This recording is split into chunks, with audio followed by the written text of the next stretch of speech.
नमो नमः सर्वेभ्यः। अस्मिन् चलच्चित्रे वयं संस्कृतभारत्याः गीताप्रवेशस्य प्रथमभागस्य कृते पाठ पाठान पाठानां वयम् अभ्यासं कुर्मः। अस्मिन् चलच्चित्रे वयं गीताप्रवेशस्य द्वितीयपाठस्य पाठात् अनन्तरमस्ति व्याकरणम्। ओके, स्वरसन्धेः विवरणं दत्तमस्ति तत्र। तेषु वयं चत्वारः चत्वारं चलच्चित्रं वयं करिष्यामः। प्रथमे चलच्चित्रे वयं सवर्णदीर्घ सन्धि पृष्ठक्रमाङ्क अस्ति पाठात् द्वितीयात् पाठात् अनन्तरमस्ति स्वरसन्धेः विवरणं क्रमाङ्कः अस्ति 13। तत्र प्रथमे चलच्चित्रे वयं सवर्णदीर्घसन्धि गुणसन्धि वृद्धिसन्धिं वयं पश्यामः द्रक्ष्यामः। द्वितीये चलच्चित्रे वयं यणसन्धिं यान्तवान्तादेशसन्धिं वयं द्रक्ष्यामः। तृतीये चलच्चित्रे वयं पूर्वरूपसन्धि पररूपसन्धिं च वयं द्रक्ष्यामः। आणि अनन्तरे अन्तिमे चलच्चित्रे वयं चतुर्थे चलच्चित्रे वयं प्रकृतिभावसन्धिं वयं प्रकृतिभावसन्धेः अभ्यासं वयं अस्माभिः करणीयमस्ति। अतः एतत् प्रथमं चलच्चित्रमस्ति। द्वितीय द्वितीयपाठस्य व्याकरणस्य कृते एतत् अस्मिन् चलच्चित्रे वयं त्रीणि त्रयः सन्धयः वयं अधुना पश्यामः। सवर्णदीर्घसन्धि गुणसन्धि वृद्धिसन्धि। वृद्धिसन्धि वयं वृद्धिसन्धिं गुणसन्धिं सवर्णदीर्घसन्धिं वयं द्रक्ष्यामः। अधुना प्रथमम् अहं स्क्रीन् शेर् करोमि। प्रथमं वयं दर्शिकां पश्यामः। अनन्तरं पाठस्य पठनं वयं करिष्यामः।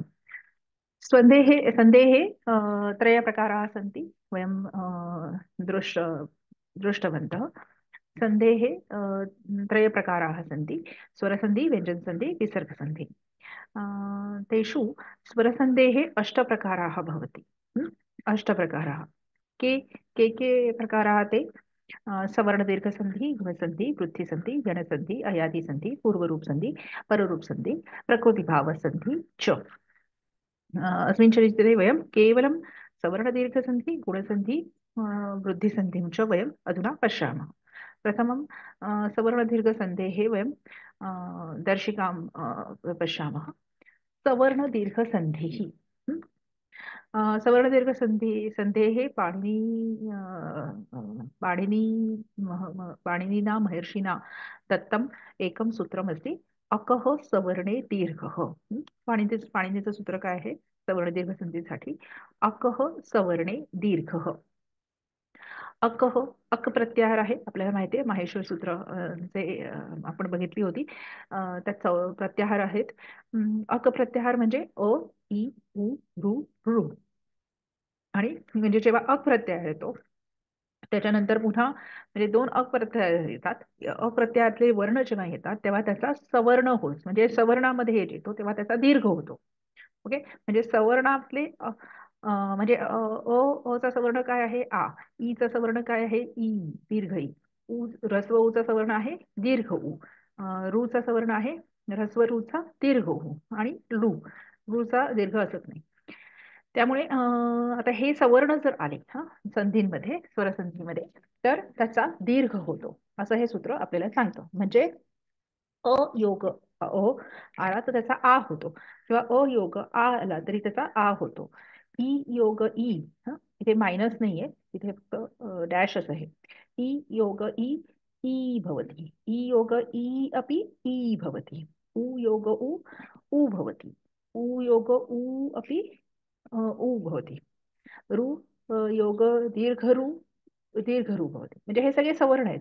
अ आ हे सवर्ण आहेत. ई ई हे सवर्ण आहेत. उ ऊ हे सवर्ण आहेत. रू रू हे सगळे सवर्ण आहेत. ते चार सवर्ण. सवर्ण म्हणजे सजातीय किंवा ते त्यांच्या ग्रुप मधले आहेत. अ चा हा ग्रुप आहे, हा ई चा ग्रुप आहे, हा ऊ चा आणि हा रू चा. ओके. सो अशा प्रकारे सवर्णामध्ये म्हणजे अ योग अ किंवा अयोग आ आला तर त्याचा दीर्घ होतो. असं ते सोपं आहे हे. काही उदाहरण आपण बघू शकतो.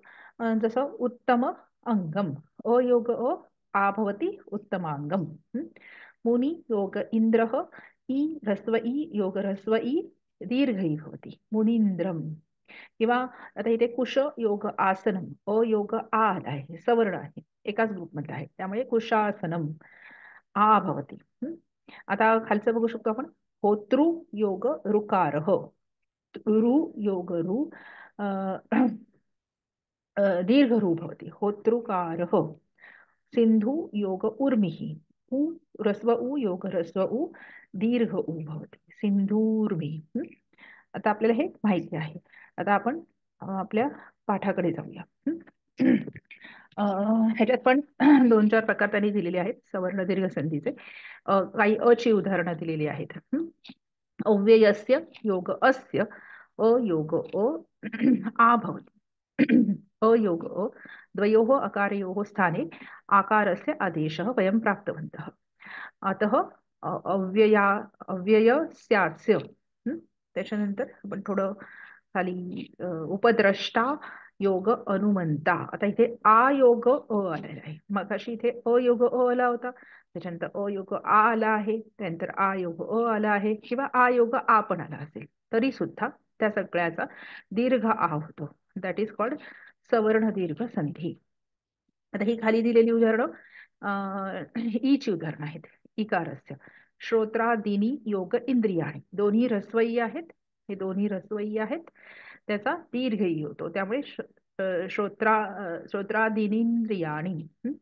येथे इथे उत्क्रमती योग ईश्वरामध्ये एक ह्रस्व एक दीर्घ आहे. खालच्या तिसऱ्या ह्याच्यामध्ये एक दीर्घ एक ह्रस्व आहे, किंवा चौथ्या ह्याच्यामध्ये सुद्धा दोन्ही दीर्घ दिलेले आहेत. त्याचं काहीही म्हणजे एक ह्रस्व एक दीर्घ एक दीर्घ एक ह्रस्व दोन्ही दीर्घ या कुठल्याही परमिटेशन अँड कॉम्बिनेशन मध्ये त्याचं रूपांतर त्या वर्णातल्या दीर्घ मध्ये होते. त्याला म्हणून याला सवर्ण दीर्घ संधी असं म्हणतात. आता खाली आपण उदाहरण बघूया. एतद तेषु उपजायते, तेष उ योग उ उपजायते, ते दोन्ही रस्व उ आहे, त्याचा दीर्घ उ झालेला आहे, तेषु उपजायते. अशा प्रकारे जेव्हा आपण हे फार महत्वाचं हे आहे की अ किंवा आ त्याच्यानंतर योग अ किंवा आ आला तर त्याचा आ होतो. ई योग ई त्याच्यामध्ये सुद्धा परत ई योग ई चा योग होत असेल तर त्याचा दीर्घ ई होतो. उ योग उ मध्ये जर पुन्हा उ योग उ कुठलाही म्हणजे उ किंवा उ दोन्ही होत असेल तर त्याचा दीर्घ होतो. आणि रू योग रू किंवा रू कुठलाही झाला तरी त्याचा दीर्घ रू होतो. ओके. याचा दीर्घ स्वराचा आदेश होतो ह्याच्यामध्ये, म्हणून याला सवर्ण दीर्घ संधी असं आपण म्हणतो. ओके. आता आपण गुणसंधीकडे जाऊया. सोपी संधी आहे ही. ह्याची उदाहरणं. गुणसंधी. गुणसंधी ह्याचं पाणिनीचं सूत्र आहे आदेन गुण. एंग एंग प्रत्याहारामध्ये काय काय येतं? ए आणि ओ. ओके. म्हणजे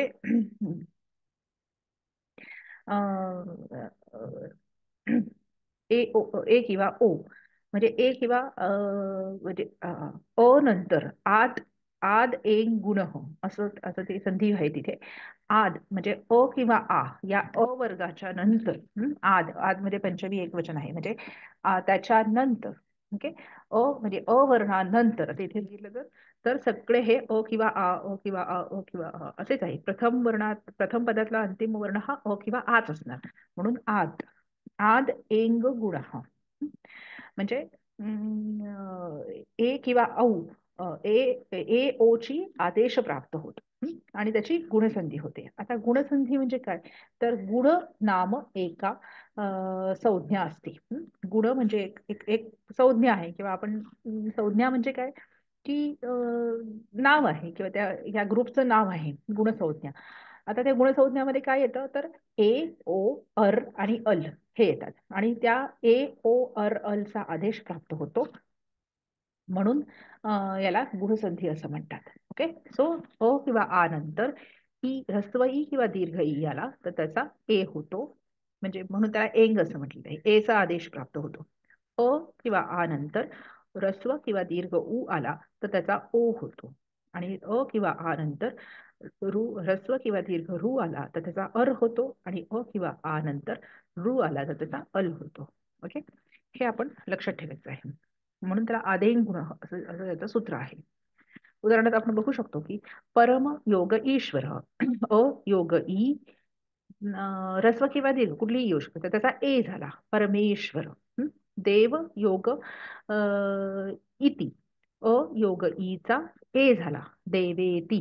म्हणजे पुढचं पुढे छोट घेऊ शकतो की चंद्र योग उदय अ योग उ ओ भवती.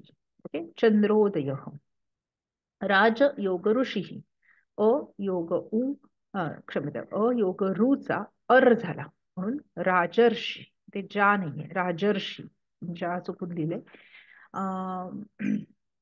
त्याच्यानंतर महा अधिक उदय महोदय आ योग उ चा ओ होतो. ओके, सो आपण आपल्या ह्याच्याकडे जाऊया, पुस्तकाकडे. गुणसंधी. गुण म्हणजे एक संज्ञा असते, त्याच्यामध्ये ए ओ अर आणि अल या संज्ञा किंवा हे आदेश येतात. आता इथे सुद्धा त्यांनी म्हटलेलं आहे की न योग इंग ते हो योग ई ए भवती किंवा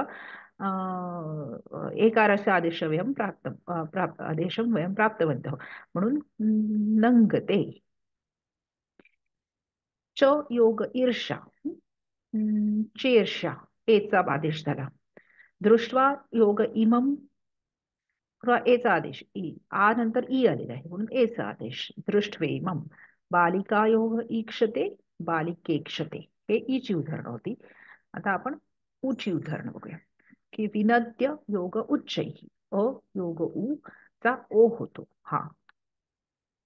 त्यामुळे विनद्योच्चैः. तसंच त्यक्त्वा योग उत्तिष्ठ आ योग उ चा ओ झाला त्यक्तोत्तिष्ठ. हे ऊची उदाहरणं होती. खाली रुची पण उदाहरणं आहेत की मम योग ऋणम. ओके, म्हणजे अ योग रू चा अर झाला म्हणून ममर्णम. महायोग ऋषय आ योग रूचा अर होतो म्हणून महर्षय. ओके, सो आता आपण हे सूत्र फक्त बघूया की अ किंवा आ मध्ये ह्रस्व किंवा दीर्घ ई जर च्या संधी करायचा असेल तर त्याचा एचा आदेश प्राप्त होतो. अ किंवा आ मध्ये उ किंवा ह्रस्व किंवा दीर्घ ऊ चा संधी करायचा असेल तर ओ चा आदेश प्राप्त होतो. अ किंवा आ मध्ये ह्रस्व किंवा दीर्घ रू जर मिक्स झाला तर किंवा त्याचा संधी होत असेल तर अरचा आदेश प्राप्त होतो. आणि अ किंवा आ मध्ये जर रू चा संधी करायचा असेल तर अलचा आदेश प्राप्त होतो. ओके, सो हे आपण बघितलं. आता एवं प्रकारेण गुणसंधी संपूर्ण. आता आपण पुढे बघूया, तो म्हणजे वृद्धी संधी. वृद्धी संधीचं सूत्र काय आहे की वृद्धी रेची वृद्धी ही एची. म्हणजे आता हे सूत्र आहे वृद्धी रेची. इथे पण विसर्ग संधी आहे. वृद्धी ही एची. वृद्धी नाम एका संज्ञा असते. वृद्धी संज्ञेमध्ये काय काय येतं ए औ आर आल. जसं गुण नाम एक संज्ञा होती तशी वृद्धी नाम एक संज्ञा असते. सो गुणसंज्ञेमध्ये काय होतं ए ओ अर अल. आणि वृद्धी संज्ञेमध्ये काय आहे ऐ औ आर आल. ओके, सो वृद्धी ही एची. आता एच प्रत्याहार एची म्हणजे सप्तमी एकवचन आहे त्यामुळे एच प्रत्याहार काय आहे माहेश्वर सूत्रांमध्ये तर ए ऐ ओ औ. म्हणजे अक प्रत्याहारानंतर जेव्हा ए ऐ ओ औ असं जेव्हा येतं तेव्हा त्याची ऐ औ आर आल अशी क्षम्यता.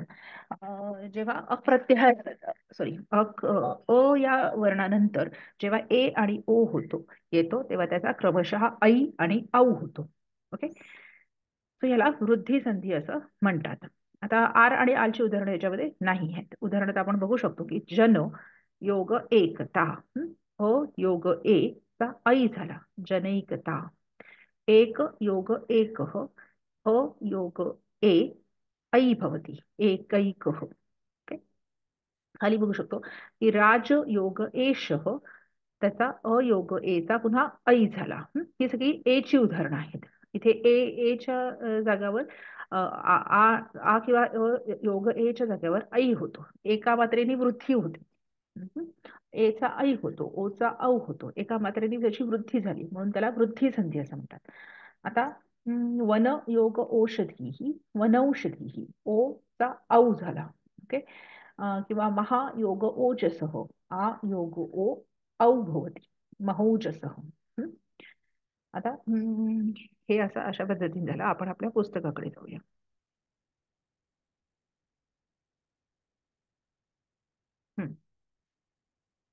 वृद्धी संधी, इथे पण तशीच उदाहरणं दिलेली आहेत. वृद्धी म्हणजे एक संज्ञा असते. त्याच्यामध्ये ऐ, औ, आर आणि आल असे येतात. तर इथे पण ही सगळी एची उदाहरणं दिलेली आहेत. नियम्य योग एतत्, अयोग एचा ऐ झाला, नियम्यैतत्. तथा योग एव, आ योग एचा ऐ झाला, तथैव. इवन इंद्र योग, आता ए आणि ऐ, ए हा ह्रस्व स्वर आहे आणि ऐ हा दीर्घ स्वर आहे. त्यामुळे इंद्र योग ऐरावत म्हणजे अ योग ऐचा पण ऐच होतो. ओके. जसं अ योग आचा आ झाला किंवा आ योग आचा आच होतो सवर्ण दीर्घमध्ये, तसं इथे दीर्घ भवते. रमा योग ऐश्वर्यम, आ योग ऐ ऐ भवति. रमैश्वर्यम. खाली ऊची ओची उदाहरणं आहेत. च योग औषधीः, चौषधीः. जिह्वा योग ओष्ठम, जिह्वौष्ठम. बाल योग औत्सुक्यम, बालौत्सुक्यम. अयोग औ, अयोग ओ आला तरी त्याचा औच होतो आणि अयोग औ आला तरी त्याचा औच होतो. लता योग औषधम, आ योग औ लतौषधम. आता आता इथे खाली आर आणि अलची पण उदाहरणं दिलेली आहेत. त्यामुळे उपयोग रुच्छती. इथे अयोग रू चा आर होतो. ओके. त्यामुळे उपार्छती. आणि प्रयोग भीयती, अयोग रूचा आर होतो. त्यामुळे प्राशर्भीयती. म्हणजे अयोग रूचा आर हा आदेश झाला. आर ही वृद्धी संज्ञा आहे. त्यामुळे आपण हे खाली बघू शकतो की अ योग किंवा आ नंतर ए किंवा ऐ आला तर त्याचा ऐ होतो आणि अयोग किंवा आ नंतर ओ किंवा औ आला तर त्याचा औ होतो. आणि आता हे जनरली आता इथे एक सगळ्यात महत्वाची गोष्ट म्हणजे अशी आहे की मगाशी आपण एक गुणसंधी पण बघितली. हम्म. गुणसंधीमध्ये आपलं काय झालं होतं, जिथे देवर्षी एक उदाहरण आपण बघूया इकडे गुणसंधी या स्लाइड्स मध्ये. एक हा हा इकडे बघा. राज योग ऋषी म्हणजे अ नंतर रू आलेला आहे आणि त्याचा अरचा आदेश प्राप्त झालेला आहे म्हणून राजर्षी असं त्याचं झालेलं आहे. परंतु आपण जर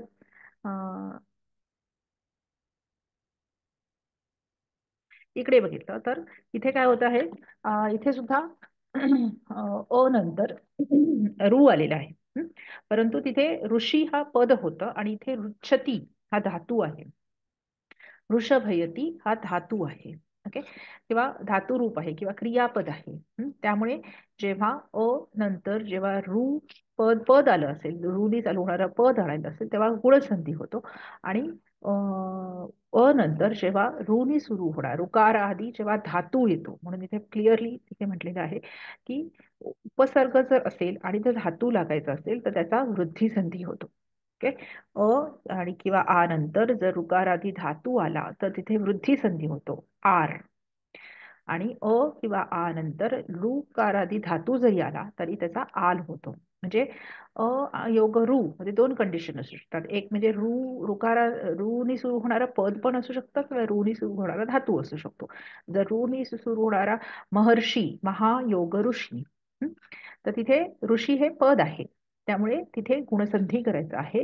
आणि आता इथे जसं म्हटलं की उपयोग रुच्छती. पृच्छती हे क्रियापद आहे किंवा धातू आहे, तर त्यावेळेला तिथे आपल्याला वृद्धी संधी करायची आहे. ओके, तर हा एक महत्वाचा आपण लक्षात ठेवायचा आहे. आपण आपल्या पुस्तक झालं. ओके, अत्र अभ्यासमस्ति तत्र वयम् अभ्यासवर्गे द्रक्ष्यामः.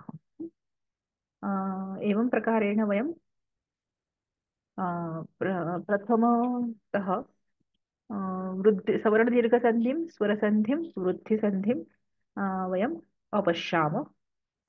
अनन्तरं वयम् अग्रिमे चलचित्रे वयं किं करिष्यामः, वृद्धिसन्धिं यणसन्धिं वयं पश्यामः. धन्यवाद.